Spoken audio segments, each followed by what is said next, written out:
And I think it's very bad if young women who read these novels then expect the men to be like the heroes they find in those novels. So that's a danger, and it's definitely a danger on the other side if you and a real and present danger.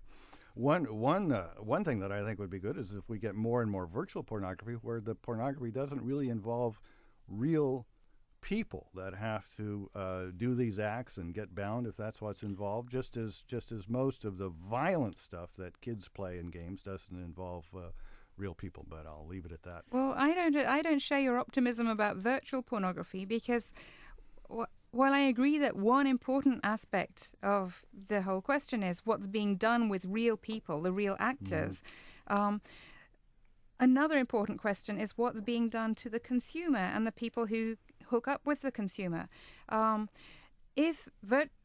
Virtual pornography solves the first of these problems, perhaps, but it doesn't solve. By the way, it depends on what sort of virtual pornography you're talking about. But it doesn't at all address the issue that you're interested in, which is how to reconnect. I mean, if you think that one of the important things about sex, one of the reasons that sex is so important to us is as a domain in which human beings can relate to each other in a special and intimate way. Okay, Harlequin novels might get in the way of that. Pornography gets in the way of that more because sorry, can I keep going? You're bursting to come in. Yeah, well, because I think you're still not granting the background thought. I don't think you're giving any credence to the fact that men and women, for either cultural or biological reasons, are different. Okay. That to have lives together, they have to negotiate those differences. But that negotiating those differences is not extinguishing those differences. And the negotiation goes on in real life, but fantasy and fiction, that's a different realm. And guys don't want to negotiate with women in the realm of their fantasies, and women don't want to negotiate with men in the realm of their fantasies. They want to have their fantasies.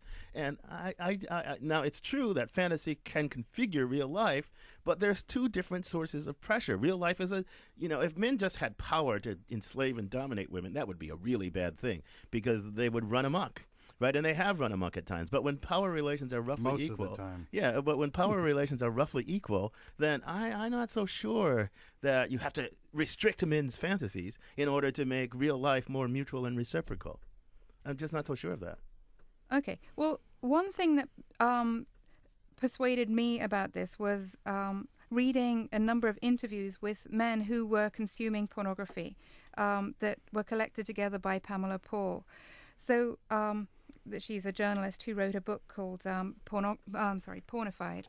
And from the consumer's own experience, what they were doing in their pornography became part and parcel of what they were doing with women. So, they sort of start off treating the pornography as if it's a kind of pretend woman, but they end up treating the woman as if she is pretend pornography. So there was one who said, when he was having sex with his wife, all the while I was thinking either about porn or trying to make her say things she didn't want to say. I was really just using her like a masturbatory accessory. And that is lonely and that is alienating. And a woman said about her husband, in a similar context, I obviously knew where his body was, but where was his mind? He would sort of be there at first, and then I didn't know where he went. Okay, I realized I was just a tool. I could have been anything or anybody. A guy so the whole like thing that is invading his imagination and alienating the relationship. A guy like that is not subject to the real-world pressure from real-world women. If I were a woman with such a guy, I'd say, look, you schmuck, I want you with me. I don't want you in your fantasy, and if you can't be with me, I'm gone. Now, in an era in which women couldn't do that without being murdered or raped, I would say you're exactly right. But in an era in which women can walk away, there's the real-world market of romantic entanglements, walk away from such a guy. I mean, men don't have the power to make women stay in dysfunctional relationships anymore, do they? I just want to interject. We've got a lot of email. We won't be able to read it all. A couple of continuing themes. That there's a lot of pornography made for women by women, that some women enjoy even the pornography made by men for men, that we ought to be paying more attention to what actors and actresses involved in pornography think about it. There's a pretty active discussion about whether we're being willfully ignorant of the utterly obvious, crucial, and intrinsic differences between men and women or not. Yeah. We've got a caller. Time for one last caller. Vernon in Berkeley. Welcome to Philosophy Talk, Vernon. I think that women, to some degree, all of the women objectify men to a certain extent. They want them to behave certain ways and stay within certain limits and serve them in certain ways and not in others. And I think a lot of men end up rebelling against it in some ways and chafing against those limitations that don't have to do with their real selves, but are the result of some kind of notion of men that women stick to or they've been raised with, and so I think it's not just a one-way street. It's really a two-way street. Okay, Vernon, thanks. Ray, I'm giving you the last chance to respond to a lot of stuff has come in the last few minutes. Respond to whatever you want to respond to as a wrap-up.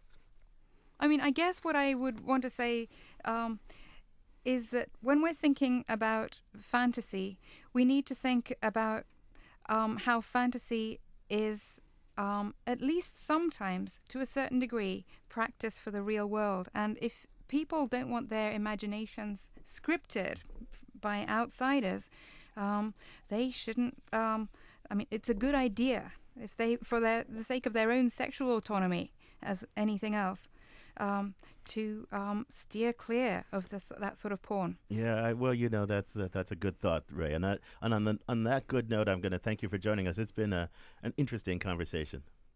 Thank you. Our guest has been Rae Langton. She's professor of philosophy from MIT. She's author of Sexual Solipsism, Philosophical Essays on Pornography and Objectification. So, John, you got any final thoughts? You had some intense thoughts there. Well, actually, this ties into a dark side of my views about human life.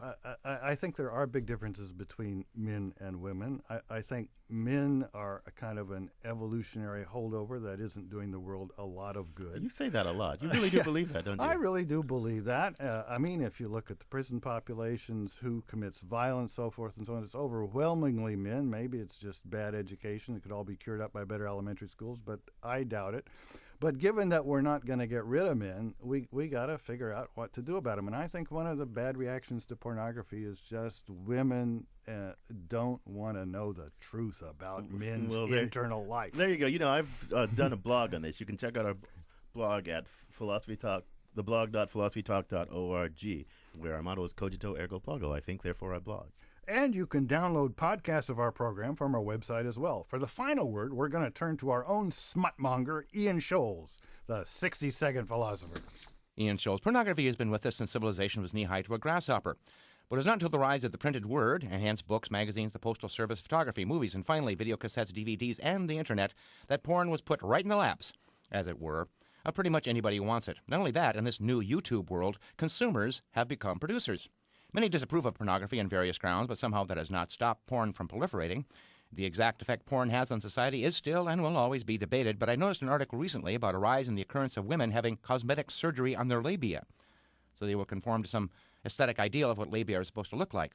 Well, where would this ideal come from, except from mainstream porn, with its shaved bodies and heart-shaped pubic hair, ditto breast enlargement and Botox? The faux, youthful, yet trashed image evoked by these enhancements sure seem porny to me.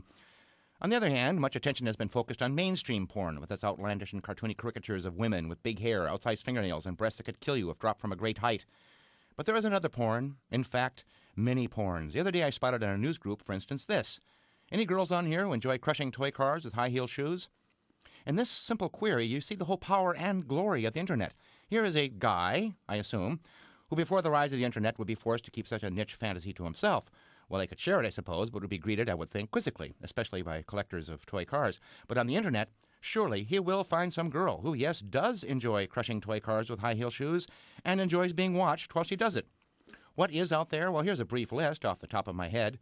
Webcams, phone sex, furries, that is, people who like to dress up like animals, so-called slash fiction, in which amateurs create their own written porn about characters from Star Trek and Harry Potter, Japanese schoolgirls who suddenly sprout penises, Japanese schoolgirls having sex with tentacled aliens from outer space, office sex, bondage and discipline, spanking, giant women, shrinking women, superheroines in distress, The Simpsons in incestuous orgies, clothes sex, clothed female, naked male sex, sex in public, mind control, hypnotized sex, ravished brides, humiliation, naughty nurses, exhibitionist housewives, sex in public, orgies, drunken party sex, voyeurs, goth girl sex, fake celebrity sex, hot girl-on-girl action, barely legal sex, mature sex, vampire sex, robot sex, and fetishes as numberless as the stars.